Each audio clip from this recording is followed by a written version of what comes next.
Olá, boa noite. Está começando mais um Jornal da Difusora e você vai ver como destaque de hoje. Preso auxiliar penitenciário suspeito pela morte de professora. Crime foi motivado por uma dívida de quase R$3 mil. Em Caxias, polícia apreende mala de drogas com diarista em bagageiro de ônibus interestadual. Comissão de Obras da Assembleia vistoria barragem do Rio Pericumã, em Pinheiro. Em 30 anos, Maranhão perde 2 milhões de hectares de florestas naturais. E ainda, a Rádio Difusora FM transmite duelo entre Sampaio Correia e Palmeiras.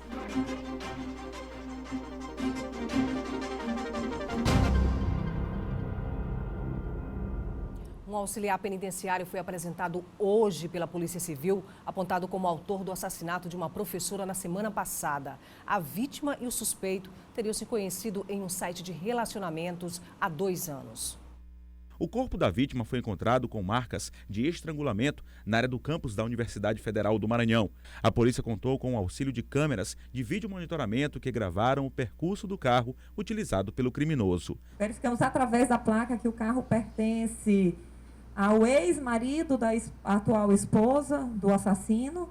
Então, a partir dessa informação, nós investigamos e detectamos que quem usava esse carro, na verdade, era o Márcio Jorge. O crime foi motivado por uma dívida de R$ 2.500 que o auxiliar penitenciário tinha com a vítima.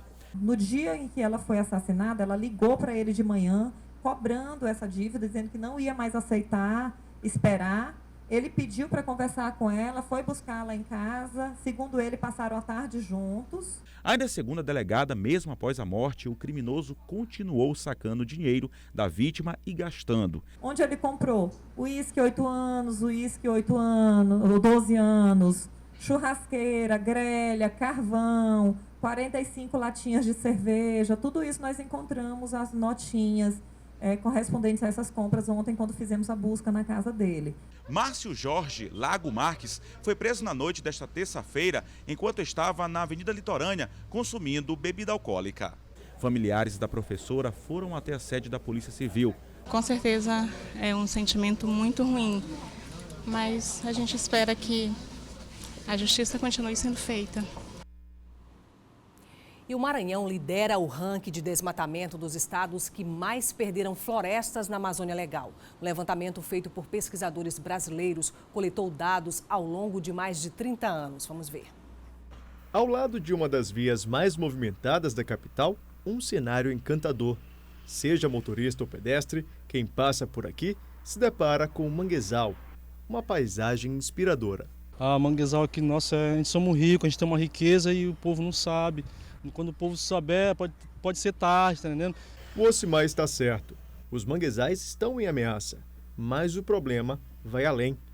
Um artigo apontou que 75% da floresta amazônica no Maranhão foi desmatada.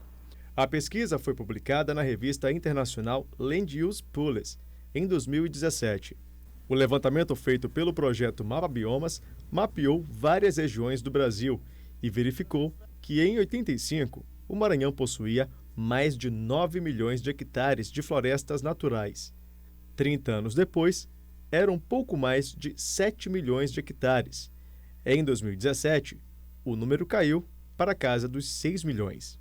Quanto aos manguezais, em 2015, eram 383.952 hectares. Em 2017, os números caíram para 376.878. Além do desmatamento da vegetação amazônica, o estudo apontou outras questões no estado do Maranhão, como o alto índice de queimadas e a escassez de água. São problemas ambientais que afetam e causam danos econômicos e também sociais. Este sociólogo e pesquisador da Universidade Federal do Maranhão estuda essa questão há um bom tempo. Ele afirma que na região maranhense foram registrados casos de pessoas em regime análogo à escravidão ligadas às madeireiras ilegais. Além disso, as populações indígenas são as maiores vítimas do desmatamento amazônico. Hoje, principalmente, são os povos indígenas, populações tradicionais que residem nessas terras em unidades de conservação e também os trabalhadores que são mobilizados para essa atividade de desmatamento, que são trabalhadores geralmente recrutados em situação de trabalho escravo. Problemas que precisam ser tratados com urgência. Segundo o pesquisador, Historicamente, essa situação existe no estado. O Maranhão tem o maior volume de área desmatada na Amazônia porque esse é um processo histórico que vem desde os anos 60 e 70. Então a atividade pecuária é muito intensa, depois a atividade madeireira, a exploração irregular de madeira em terras indígenas e unidade de conservação. Então foram todos esses fenômenos que provocaram esse estado que o Maranhão tem cerca de 75% da sua área de floresta no bioma amazônico já eliminada, né? Pois é, e o cerrado, segundo o Ministério do Meio Ambiente, 70% do cerrado no Maranhão também já foi devastado. Daqui a pouco, o Ministério Público solicita a construção de aterro sanitário em Caxias. E agora você acompanha imagens do espigão da Ponta da Areia, em São Luís.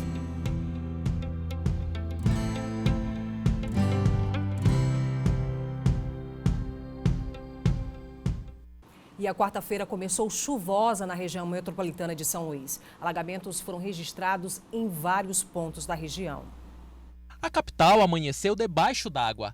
A chuva que teve início ainda na madrugada se estendeu por praticamente toda a manhã, causando muitos transtornos, como, por exemplo, acidentes de trânsito, o que resultou em lentidão nas principais avenidas de São Luís.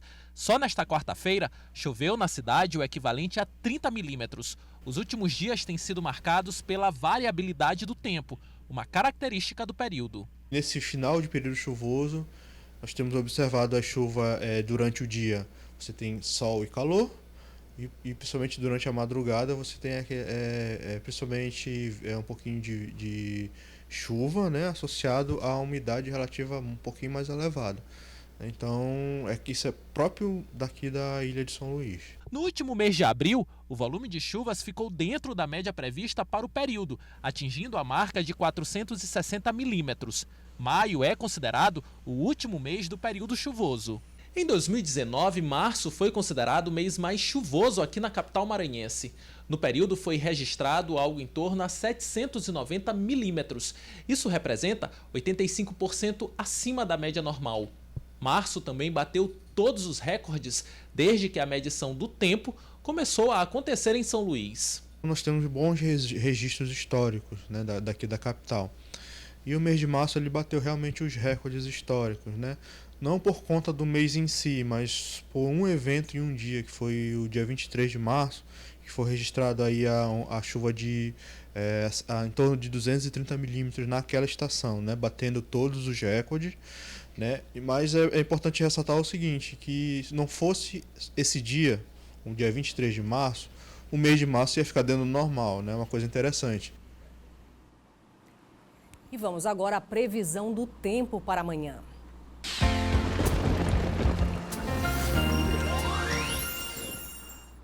E a gente começa pela capital, aqui em São Luís. Amanhã o dia será de sol com algumas nuvens. Pode chover rápido durante o dia e a noite. A mínima é de 24 e a máxima de 33 graus. Já em Pedreiras, o dia será com nuvens pela manhã e deve chover forte à tarde. A máxima é de 35 graus e a mínima de 23 graus. Em Vargem Grande, a previsão é de sol com muitas nuvens, com tempo nublado e chuva a qualquer hora. A mínima é de 26 e a máxima de 31 graus. Em Caxias, o Ministério Público Estadual pede a construção de um aterro sanitário. A medida deveria ser urgente, já que atualmente moradores sofrem com a fumaça provocada pela queima de lixo. O problema do descarte inadequado do lixo doméstico começa pela falta de consciência ambiental das pessoas. Um problema ainda maior quando se trata do lixão de Caxias, localizado no bairro Teso Duro. Moradores de aproximadamente 10 bairros são afetados pela fumaça, resultante da queima do lixo. Este servidor público, morador de um conjunto residencial próximo ao lixão, diz que o problema agravou em 2016. Por conta disso, fizeram a coleta de assinaturas e formalizaram a denúncia no Ministério Público. A gente tomou conhecimento que já existia uma ação tramitando desde 2014, por conta de outras reclamações.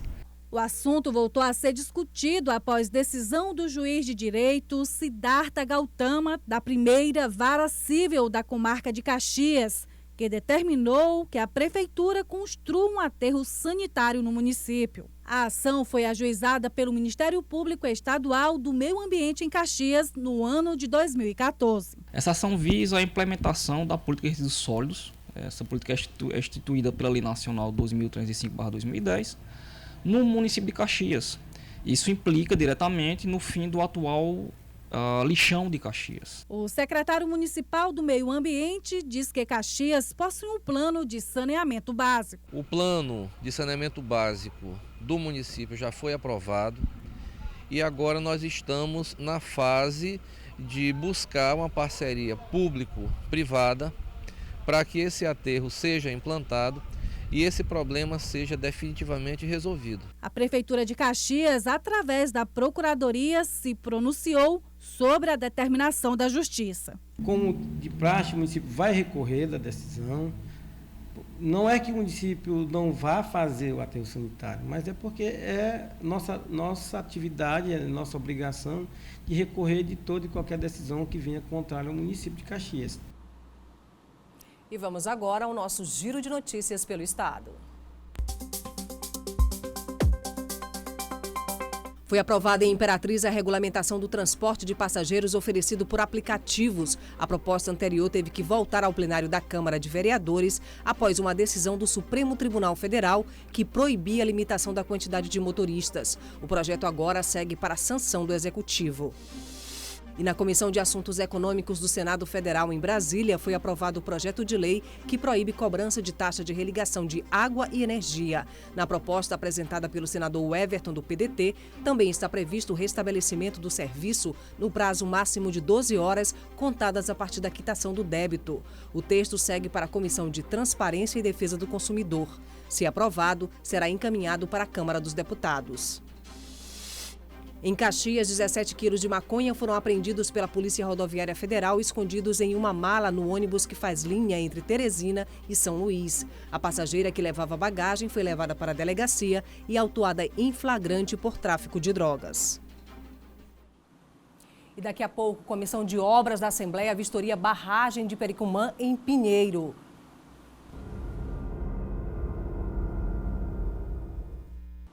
E a gente vai até a Baixada Maranhense. Uma comitiva de deputados estaduais vistoriou hoje a barragem do Rio Pericumã em Pinheiro. A iniciativa é cobrar a produção de um relatório sobre a situação atual da construção. Os deputados da Comissão de Obras e Serviços Públicos da Assembleia Legislativa do Maranhão fizeram uma visita à Câmara Municipal de Vereadores de Pinheiro. Com essa vistoria, nós vamos correr atrás para que possa resolver e solucionar o problema, porque nós sabemos que é gravíssimo, né? Como acabamos de ouvir relatos aqui de vários vereadores que conhecem de perto a realidade dessa comporta aqui no Rio Pericumã.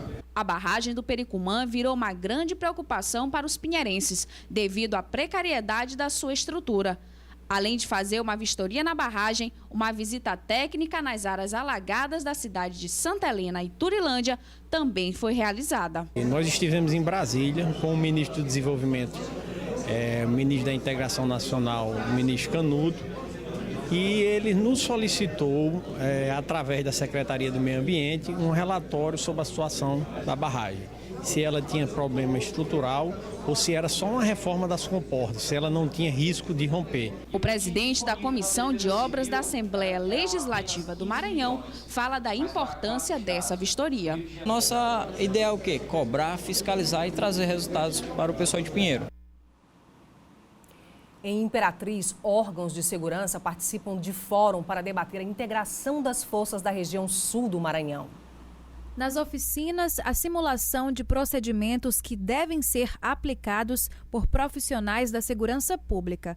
Os instrutores, treinados para a atuação nas ruas, estavam direcionando as orientações para a defesa pessoal e imobilização, que devem ser utilizadas em situações de perigo. Uma técnica desenvolvida por profissionais excelentes e que, se bem treinada e bem empregada, ela pode deter uma ameaça até de pessoas com a compleição muito mais forte que a pessoa que está sendo agredida. Após algumas demonstrações, os próprios alunos tiveram a oportunidade de realizar o procedimento que estava sendo repassado.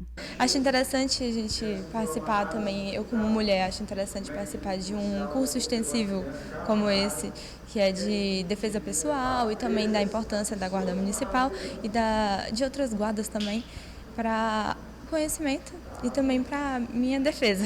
No primeiro Fórum de Segurança, o tema escolhido para ser trabalhado durante os 3 dias de evento foi o papel da Guarda Municipal e a integração com as demais forças de segurança pública que atuam em uma cidade. E trouxemos essas pessoas todas para cá para promover esse encontro, né, que tem por finalidade realmente integrar as forças de segurança pública com a sociedade. A primeira edição do Fórum segue até esta quinta-feira.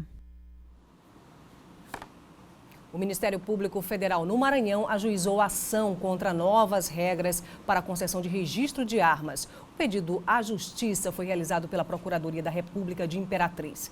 Para o órgão, o decreto do governo federal altera de forma ilegal e inconstitucional a política pública relativa à posse, comercialização e porte de armas no país. Os procuradores maranhenses requereram também a proibição de análise e concessão de posses e portes pela Delegacia da Polícia Federal do município. E hoje é dia de estreia para Sampaio e Palmeiras pelas oitavas de final da Copa do Brasil. Os times já estão em campo aqui em São Luís, no estádio Castelão.